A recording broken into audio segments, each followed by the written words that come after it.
Hello students, कैसे हैं? उम्मीद करता हूं कि आप बढ़िया होंगे। मैं भी ठीक हूं। दोस्तों, आज की क्लास में हम लोग 2020 का बीएससी पार्ट 2 मैथ ऑनर्स का बिहार यूनिवर्सिटी का क्वेश्चन बैंक का सॉल्यूशन लेके आ रहे थे। और खासकर वैसे स्टूडेंट्स जो कि सेशन 2020 से 23 सेशन में बिहार यूनिवर्सिटी में एडमिशन लिए होंगे, उन सभी बच्चों का पार्ट 2 का फॉर्म फिलअप हो चुका है। एडमिट कार्ड भी आने वाला है कि फर्स्ट वीक में एग्जाम होने की संभावना है। तो उन सभी स्टूडेंट्स को ध्यान में रखते हुए आज की क्लास में हम लोग 2020 के क्वेश्चन बैंक का सॉल्यूशन हम लेके आ रहे थे, पेपर 3 का। भी स्टूडेंट्स अगर चाहते हैं कि क्वेश्चन बैंक का सॉल्यूशन अगर वह चाहते हैं तो फिर मैथ्स वाला एप्लीकेशन को डाउनलोड कर लीजिएगा। वहाँ से बहुत ही रीजनेबल प्राइस पे आपको क्वेश्चन बैंक का सॉल्यूशन प्रोवाइड किया गया है, तो वहाँ से आप क्वेश्चन बैंक का सॉल्यूशन ले सकते हैं दोस्तों। और साथ ही साथ जैसे ही आप लोगों का पार्ट 2 का एग्जाम समाप्त होगा, उसके जस्ट 2 या 3 दिन बाद मेरा एक बीएससी पार्ट 3 मैथ ऑनर्स का एप्लीकेशन पे एक बैच स्टार्ट चाहते होंगे कि पार्ट 3 का क्लास करना है, तो फिर वहाँ से आप कर सकते हैं दोस्तों। ठीक है। और देखिए, हम लोग एक अप्रोच बना के चलेंगे क्या कि पेपर 3 और पेपर 4 में आप लोग जैसा कि जानते हैं कि आपको 6 क्वेश्चन ही बनाना रहता है, जिसके पेपर 2 में आपको 3 ग्रुप में सवाल पूछे जाते हैं, group A, group B, group C में। तो हम लोग का अप्रोच यही रहेगा कि प्रत्येक ग्रुप से कम 2 सवाल हम बना लें दोस्तों। ठीक है, क्वेश्चन भी नहीं छूटेगा और 6 क्वेश्चन हम लोग बना लेंगे दोस्तों। ठीक है, तो हम लोग का अप्रोच यही रहेगा कि प्रत्येक पेपर से हम एटलीस्ट 2 क्वेश्चन सॉल्व करें बच्चों। ठीक है। तो आज की क्लास में जो हम क्वेश्चन लेके आ रहे थे, वह क्वेश्चन आपको 2020 का हम पेपर 3 के ग्रुप ए में जो आपको रियल एनालिसिस पढ़ा जाता है, उसी रियल एनालिसिस का हम एक महत्वपूर्ण टॉपिक हम लेके आ रहे थे, या कहें एक थ्योरम लेके आ रहे थे, और उससे रिलेटेड एक क्वेश्चन को लेके आ रहे थे। और यह जो है 2020 का है, और 100% जो है ना, ये आपको लैग्रांजेस मीन वैल्यू थ्योरम जो है ना, इस बार के एग्जाम में आने वाला है। क्योंकि 2021 का जो एग्जाम हुआ था उसमें आपको रॉल्स थ्योरम ऑलरेडी पूछ दिया गया है। तो इस बार जो है ना, आपको लैग्रांजेस मीन वैल्यू थ्योरम आने की संभावना है। तो आपको थ्योरम जैसे पूछेगा तो लैग्रांजेस मीन वैल्यू थ्योरम पूछ सकता है, और क्वेश्चन अगर पूछेगा तो फिर लैग्रांजेस मीन वैल्यू थ्योरम से रिलेटेड क्वेश्चन पूछ देगा, नहीं तो रॉल्स थ्योरम से रिलेटेड आपको क्वेश्चन पूछ देगा दोस्तों। ठीक है। तो चलिए हम शुरू करते हैं। आज का जो टॉपिक हम लेके आ रहे थे वह state and prove Lagrange's mean value theorem दोस्तों। ठीक है, जो कि 2020 का क्वेश्चन बैंक का क्वेश्चन है दोस्तों। ठीक है। तो सबसे पहले हम लोग देखेंगे क्या कि इसका स्टेटमेंट क्या होता है, उसके बाद में इसको कैसे प्रूफ करेंगे, इस पे हम लोग बातें करेंगे एक एक करके दोस्तों। ठीक है, तो चलिए हम लोग शुरू करते हैं। सबसे पहले इसका जो स्टेटमेंट कहता है, वह स्टेटमेंट में क्या कहता है मेरे भाई कि if a function if a function f of x is a defined on a closed interval ab such that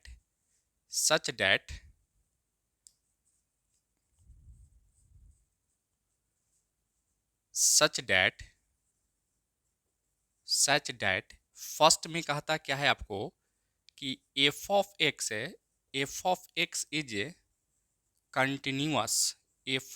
is continuous in close interval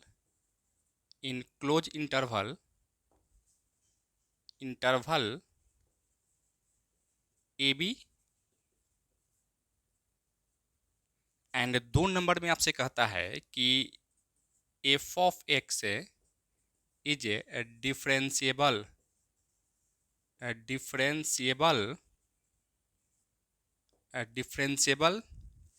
in a open interval A b. और 3 number में जो कहता है, जो कि यह compulsory नहीं है, आपको 3 नंबर में कहता है कि f of a does not equal to F of b होना चाहिए था दोस्तों। ठीक है। और यह कोई कंपलसरी नहीं है, हो भी सकता है नहीं भी हो सकता है, नॉट कंपलसरी। ठीक है। तब कोई भी अगर फंक्शन या कोई भी फंक्शन एफ ऑफ एक्स अगर डिफाइन है क्लोज इंटरवल ए बी पे, और इस तरीके से डिफाइन है कि एफ ऑफ एक्स आपका कंटिन्यूस हो जाता है क्लोज इंटरवल ए बी पे, एफ ऑफ एक्स डिफरेंशिएबल हो जाता है ओपन इंटरवल ए बी पे, और f of a does not equal to F of b रहता है, then there exist at least one point x is equal to c between x is equal to a and x is equal to b सच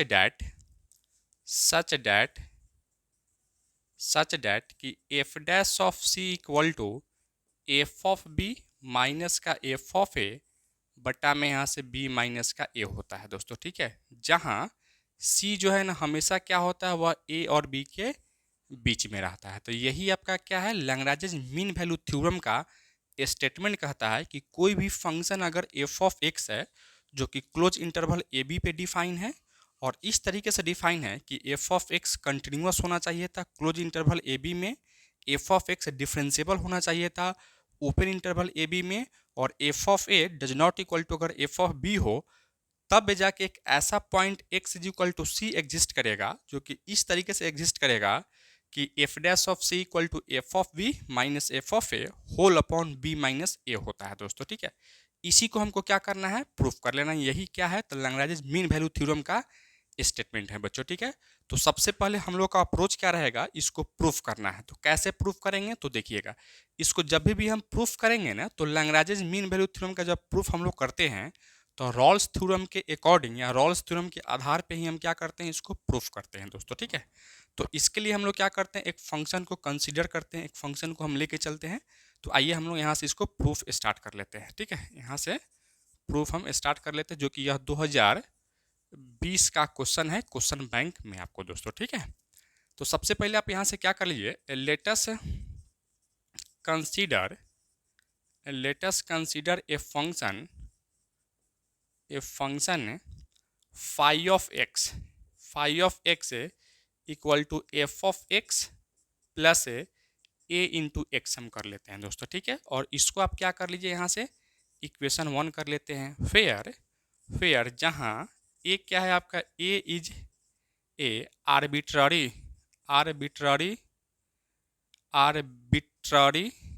क्या है आपका, constant होगा, ठीक है, arbitrary constant. और such that इस तरीके से कांस्टेंट है कि phi of a equal to आपका फाई ऑफ बी है दोस्तों, ठीक है। इस तरीके से कांस्टेंट है कि phi of a equal to क्या है आपका, तो फाई ऑफ बी है। इसको आप क्या कर लीजिए, इसको इक्वेशन हम लोग 2 मान लेते हैं, ठीक है। अच्छा, अब यहाँ से देखिए हम लोग क्या कर लेते हैं, हेयर सबसे पहले आप यहाँ से क्या कर लीजिए, फाई ऑफ ए आप निकालिए। तो यहाँ से देख रहे थे f of x equal to इतना है, तो एक्स के जब आपको क्या रखना है, ए रखना है, तो क्या लिखोगे, F of A plus A into A लिख सकते हैं। फिर उसी तरह से फाई ऑफ बी अगर आप निकालिएगा तो क्या लिखोगे, यहाँ से एफ ऑफ बी माइनस नहीं बल्कि प्लस ए बी लिख सकते हैं दोस्तों, ठीक है। अब अगर हम लोग इक्वेशन नंबर 2 को अगर यहाँ से लेके आते हैं, कि इक्वेशन नंबर 2 को अगर हम यहाँ से लेके आते हैं from equation number 2, equation number 2 क्या है भाई, तो phi of a equal to phi of b है यहाँ से। तो देखिएगा फाई ऑफ ए का वैल्यू हम लोग क्या लिखे हैं, यहाँ से फाई ऑफ ए का वैल्यू हम यहाँ निकाले हैं f of A plus A into a is equal to F of b plus A into b लिख सकते हैं। अब आप यहाँ से क्या कर लीजिए, देखिएगा हम लोग क्या करते हैं, इसको उधर भेजते हैं, ठीक है। यानी A into A minus A B equal to F of B minus का क्या लिखोगे, इसको उधर भेजिए, तो क्या लिखो यहाँ से माइनस का एफ ऑफ ए लिख सकते हैं दोस्तों, ठीक है। अच्छा, अब हम लोग यहाँ से क्या कर ले, देखिएगा यहाँ से माइनस ए अगर बाहर आप निकालते हो तो यहाँ से b माइनस का A is equal to F of B minus F of A लिख सकते हैं ना। अब यहाँ से माइनस ए इक्वल टू क्या लिखोगे, यहाँ से एफ ऑफ बी माइनस का एफ ऑफ ए होल बटा यहाँ से क्या लिखोगे, यहाँ से होल अपॉन b माइनस का a लिख सकते हैं बच्चों, कि नहीं लिख सकते हैं, बिल्कुल आप इसको लिख सकते हो। अब हम लोग क्या कर लेते हैं, इस माइनस को अगर इधर लाते हो तो क्या लिखोगे आप, यहाँ से देखना, यहाँ से लिख देते हैं a equal to minus F of B minus F of a whole बटा b माइनस का a। इसको आप क्या कीजिए, इसको इक्वेशन नंबर 3 मान लेते हैं दोस्तों, ठीक है। तो यहाँ तक में आप लोग, तो यहाँ तक में अगर किसी को कोई प्रॉब्लम है, किसी भी स्टेप में कोई प्रॉब्लम है तो आप लोग बताइए कि यहाँ तक में किसको कहाँ दिक्कत है दोस्तों, ठीक है। अब हम लोग क्या कर लेते हैं कि यहाँ से ए का तो वैल्यू हम निकाल चुके हैं।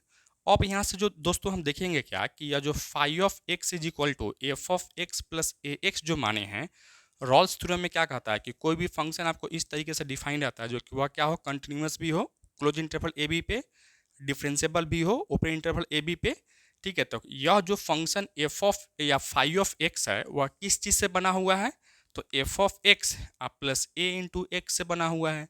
तो यह भी आपका क्या है, कंटिन्यूस हो जाएगा। और एक्स क्या है, एक्स तो कोई ना कोई पोलिनोमियल फंक्शन है, तो ये भी आपका क्या होता है, कंटिन्यूस ही होता है दोस्तों, ठीक है। तो सबसे पहले आप लोग यहाँ तक लिखिए, इसके बाद में अगले स्टेप में हम आते हैं कि यहाँ एफ ऑफ एक्स को भी कंटिन्यूस लेके चलेंगे और डिफरेंशिएबल लेके चलेंगे, उसका एक्स को भी डिफरेंशिएबल लेके चलेंगे, और दोनों अगर कंटिन्यूस डिफरेंशिएबल हो जाएगा तो दोनों का सम भी क्या होगा, कंटिन्यूस या डिफरेंशिएबल हो जाएगा। यानी फाई ऑफ एक्स को भी हम क्या कहेंगे, वह कंटिन्यूस या डिफरेंशिएबल हो जाएगा दोस्तों, ठीक है। तो सबसे पहले आप लोग यहाँ तक लिखिए, इसके बाद फिर हम आगे बढ़ाते हैं मेरे भाई, ठीक है। लिखिए आप दोस्तों, इस तरीके से हम लोग यहाँ से जो इक्वेशन नंबर 1 जो लिखे हुए थे उसको एक बार और लिख लेते हैं। Phi of x is equal to क्या था यहाँ से, तो F of x plus A into x था दोस्तों, ठीक है। इसको आपको दोबारा नहीं लिखिएगा, हम ऐसे लिख दिए हैं दोस्तों, ठीक है। अच्छा, अब हम लोग यहाँ से जो देख रहे थे, since F of x is a continuous function, या F of x is a continuous in close interval A B. F of X क्या है, कोई ना कोई फंक्शन है जो डिफाइन ही हम किए थे, कैसा फंक्शन था, तो आपको क्लोज इंटरवल पे डिफाइन किया गया था, यानी वह क्या होगा आपका, तो क्लोज कंटिन्यूस होगा क्लोज इंटरवल ए बी पे, and it is also differentiable in open interval A b. और क्या होगा, या ए बी पे आपका ओपन इंटरवल पे क्या होगा, वह डिफरेंशिएबल भी होगा दोस्तों। और अल्सो यहाँ से देखिए, अल्सो यह एक्स भी क्या है, कोई ना कोई एक पॉलिनोमियल फंक्शन है, ठीक है। तो इसको भी, यह भी क्या होता है आपका, कंटिन्यूस ही होता है। तो यहाँ से हम लोग लिख सकते थे क्या, कि x is a continuous in a close interval A b. Close interval क्या होगा, ए बी, और एक्स भी क्या होगा यहाँ से, and it is also differentiable in open interval A b पे दोस्तों, ठीक है। तो हम लोग यहाँ से जानते हैं क्या, कि अगर एफ ऑफ एक्स भी कंटिन्यूस डिफरेंशिएबल हो गया, एक्स भी अगर डिफरेंशिएबल कंटिन्यूस होगा, तो एक्स में कोई भी नंबर से गुना कीजिएगा तो वह भी क्या होगा, आपका कंटिन्यूस हो जाएगा और डिफरेंशिएबल हो जाएगा। और दोनों का सम भी, दो कंटिन्यूस फंक्शन का सम भी क्या होता है आपका, तो कंटिन्यूस होता है। कोई भी दो फंक्शन का सम जो है ना आपका क्या होता है, डिफरेंशिएबल भी होता है दोस्तों, ठीक है। तो इस तरीके से ये ओवरऑल हम क्या कह सकते हैं, यहाँ से ओवरऑल आप यह कह सकते हो, देयर फोर हम लोग कह सकते हैं कि phi of x is a continuous, phi of x is a continuous in a close interval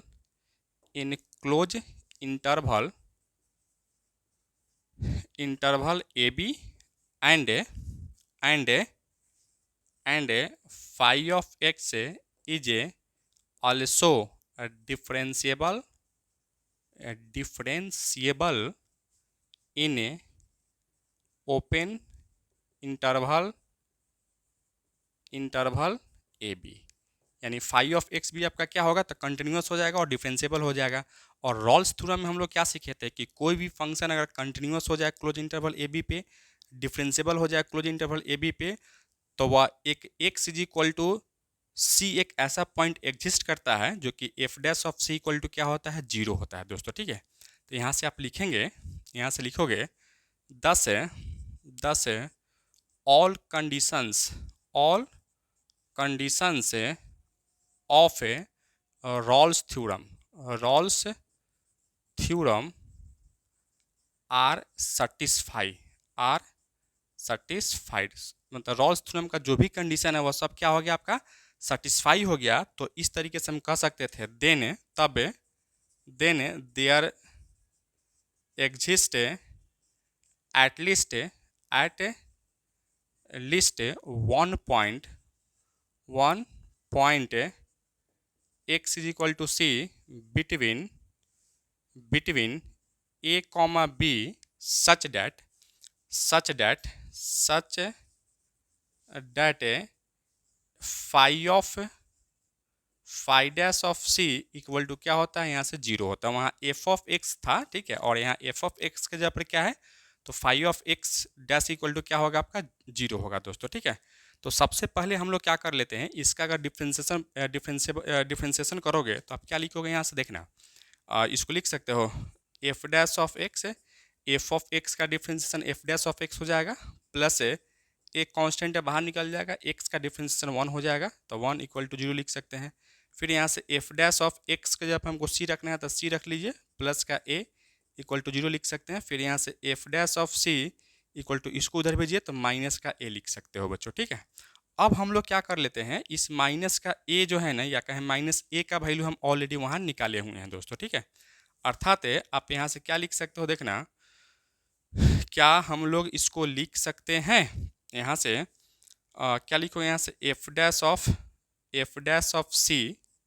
of C equal to, देखिएगा इस अगर माइनस को आप यहाँ से अगर कर लेते हो, यहाँ कर लेते हो, माइनस ए का वैल्यू हम लोग क्या निकाले हुए हैं वहाँ से, तो एफ ऑफ बी माइनस का एफ ऑफ ए बट्टा में बी माइनस ए हम लोग निकाले हुए थे, और यही हमको क्या करना था बच्चों, तो यही लैग्रांज मीन वैल्यू थ्योरम का स्टेटमेंट होता था, जहाँ फेयर सी क्या होता था, हमेशा ए और बी के बीच में ही रहता था, और यही हमको क्या करना था, तो प्रूफ करना था। और यह कैसे हुआ है, तो फ्रॉम इक्वेशन 3 से, यहाँ से लिख दीजिए फ्रॉम इक्वेशन नंबर 3 से आपको हो गया है दोस्तों, ठीक है। यानी यहाँ से वैल्यू हम यहाँ सब्स्टिट्यूट कर, यहाँ से हम लोग वैल्यू क्या किए हैं, सब्स्टिट्यूट कर दिए हैं दोस्तों, ठीक है। तो इस तरीके से आपको लैग्रांज मीन वैल्यू थ्योरम आपका क्या हो गया, तो वेरीफाई हो गया, या कहें हम इसको प्रूफ कर चुके हैं दोस्तों, ठीक है। और यह इतना अगर आप कर लेते हैं तो निश्चित रूप से आप 8 नंबर का भागीदारी हो जाएंगे, 8 नंबर आपको दिया जाएगा दोस्तों, ठीक है। और यह बहुत आसान है, इसको 1-2 बार अगर प्रैक्टिस कर लेते हो तो फिर आसानी से आप इसको ईजी वे में आप कर सकते हैं दोस्तों, ठीक है। तो चलिए आप इसको नोट डाउन कीजिए। अब आते हैं हम लोग इससे रिलेटेड 2020 में ही एक क्वेश्चन पूछा गया है, उस क्वेश्चन को भी आपको हम बताते हैं दोस्तों, ठीक है। चलिए आप इसको नोट डाउन कीजिए, तो लिखिए आप लोग इसको।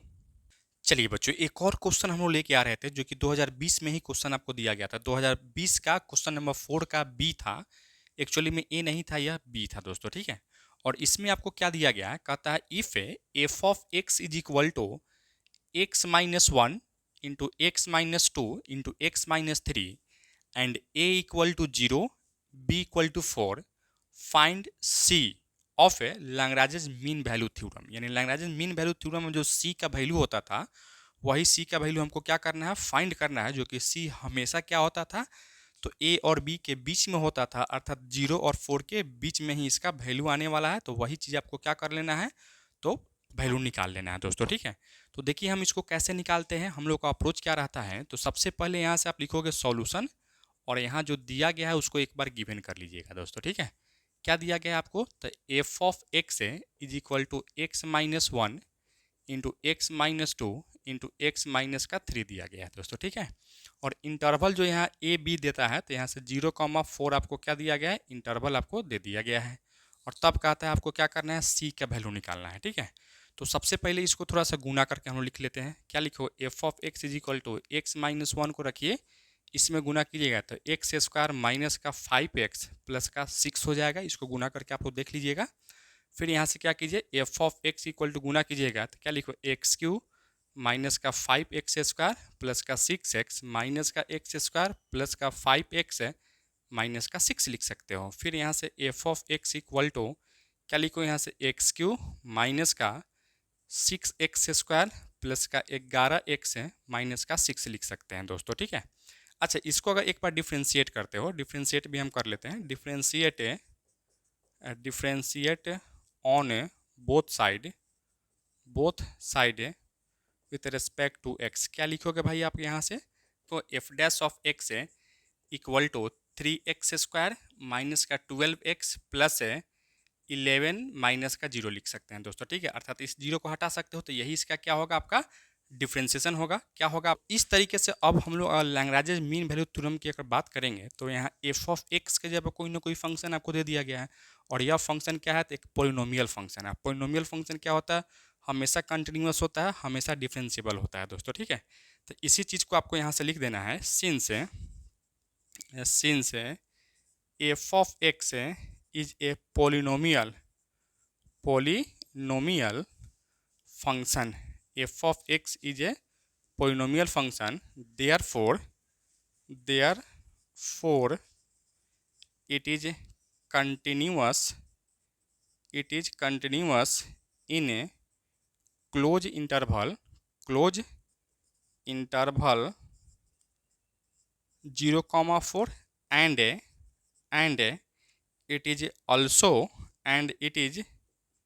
it is also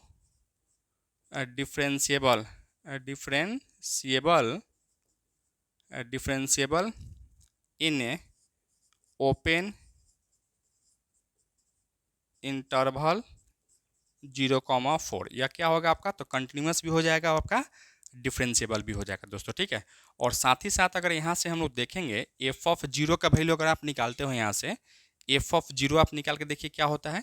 तो एफ ऑफ जीरो अगर निकालिएगा तो क्या लिखोगे, यहाँ से यह सब टर्म जीरो होगा, यहाँ से माइनस का 6 लिख सकते हैं। उसी तरह से अगर यहाँ से एफ ऑफ 4 निकालिएगा तो क्या लिख सकते हो, यहाँ से 4 का क्यूब माइनस का 6 इंटू 4 का स्क्वायर प्लस का 11 इंटू 4 माइनस का 6 लिख सकते हो। अब इसको थोड़ा सा सॉल्व कर लेते हैं हम लोग कि क्या इसका वैल्यू आने वाला है। देखिएगा यहाँ से इसका वैल्यू क्या लिखोगे, एफ ऑफ 4 इक्वल टू, ठीक है, क्या लिखोगे यहाँ से 4 का क्यूब क्या होता है 64 हो जाता है। तो यहाँ से लिखिए 64 माइनस 4 का स्क्वायर क्या हो जाता है यहाँ से 6 इंटू 16, और उसके बाद में क्या लिखोगे यहाँ से प्लस का 44 माइनस का 6 लिख सकते हैं, ठीक है। फिर यहाँ से क्या लिखिए 64, इसको और इसको जोड़िएगा तो आपको क्या होगा, यहाँ से हो जाएगा आपको 108 हो जाएगा, ठीक है। 64 और 44 आप लिख सकते हैं, 64 और 44 आप इसको क्या लिख सकते हो आप यहाँ से, हाँ बिल्कुल आप इसको लिख सकते हैं क्या, तो यहाँ से आप लिख सकते हो 108 हो जाता है। 108 माइनस यहाँ से 16 × 85 16 × 96 हो जाता है, माइनस का 6 लिख सकते हैं दोस्तों, ठीक है।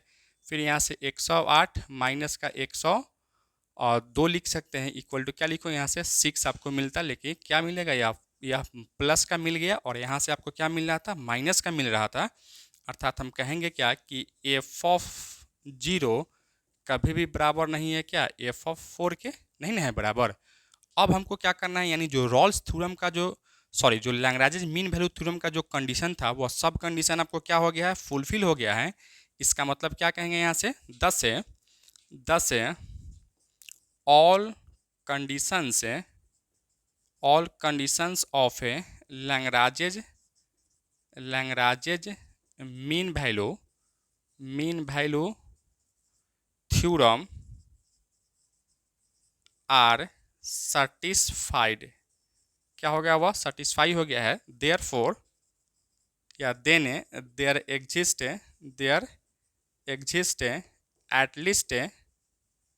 at least one point x is equal to c between 0 and 4 such that f dash of c equal to f of b minus का f of a बट्टा में क्या लिखो, यहाँ से b माइनस का a लिखेंगे दोस्तों, ठीक है।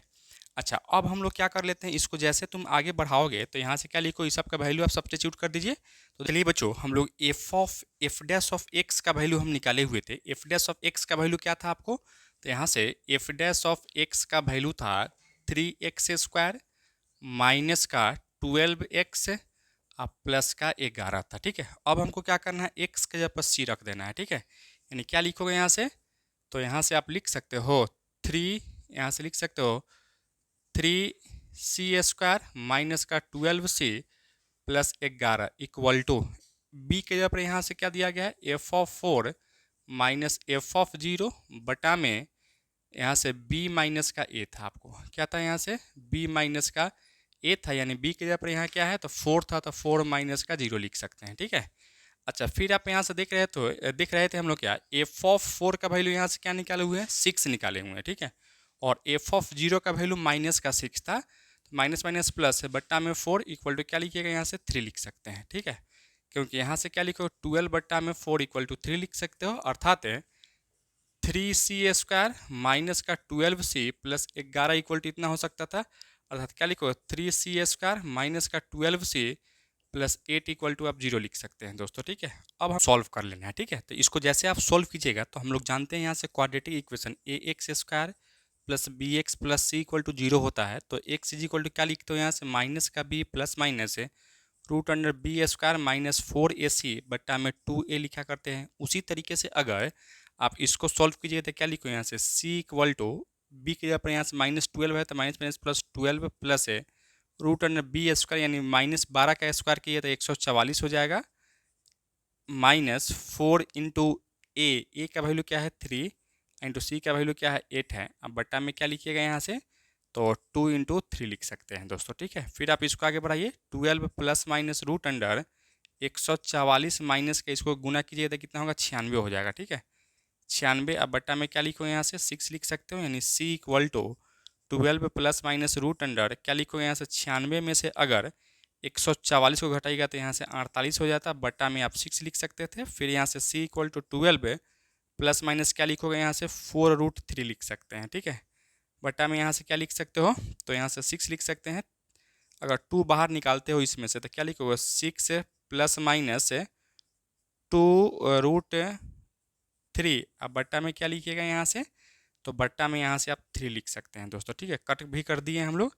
अब इसको जैसे तुम आगे बढ़ाओगे तो c इक्वल टू क्या मिलेगा, अलग अलग कर लीजिए यहाँ से। तो यहाँ से 6/3 प्लस माइनस 2√3 बट्टा में 3 लिख सकते हो, यानी c equal to 2 plus minus यहाँ से क्या लिखिएगा तो यहाँ से आप लिख सकते हो 2/√3 लिख सकते हैं दोस्तों। ठीक है, और यह जो वैल्यू मिला यह हमेशा क्या करेगा आपको 4 और 0 के बीच में ही आपको वैल्यू मिलने वाला है दोस्तों। ठीक है, तो इस तरीके से जो c का मान आपसे पूछ रहा था यही आपका c का मान क्या हो गया मेरे भाई, तो आंसर हो गया दोस्तों। ठीक है, तो इस तरीके से हम लोग 2020 के क्वेश्चन नंबर 4 का ए और 4 का बी इस लेक्चर में हम किए हैं। यह लेक्चर आपको कैसा लगा आप कमेंट करके जरूर बताइएगा। चैनल पे नया है तो चैनल को सब्सक्राइब कर लीजिएगा, और साथ ही साथ जैसे ही पार्ट 2 का एग्जाम समाप्त होगा उसके 2 या 3 दिन बाद मेरा एक बीएससी पार्ट 3 मैथ ऑनर्स का सेशन 2020 से 23 सेशन के लिए स्टार्ट होगा। तो जो भी बच्चे अगर चाहेंगे बीएससी पार्ट 3 का कंप्लीट सिलेबस टाइम पे कंप्लीट करना तो फिर कोर्स को ज्वाइन कर सकते हैं। कोर्स को ज्वाइन करने के लिए आपको प्ले स्टोर से मैथ्स वाला एप्लीकेशन को डाउनलोड करना है, और उसके अलावा कोई भी डाउट्स होगा तो इस नंबर पे आपको कॉल करना है दोस्तों। ठीक है, thank you so much for watching this.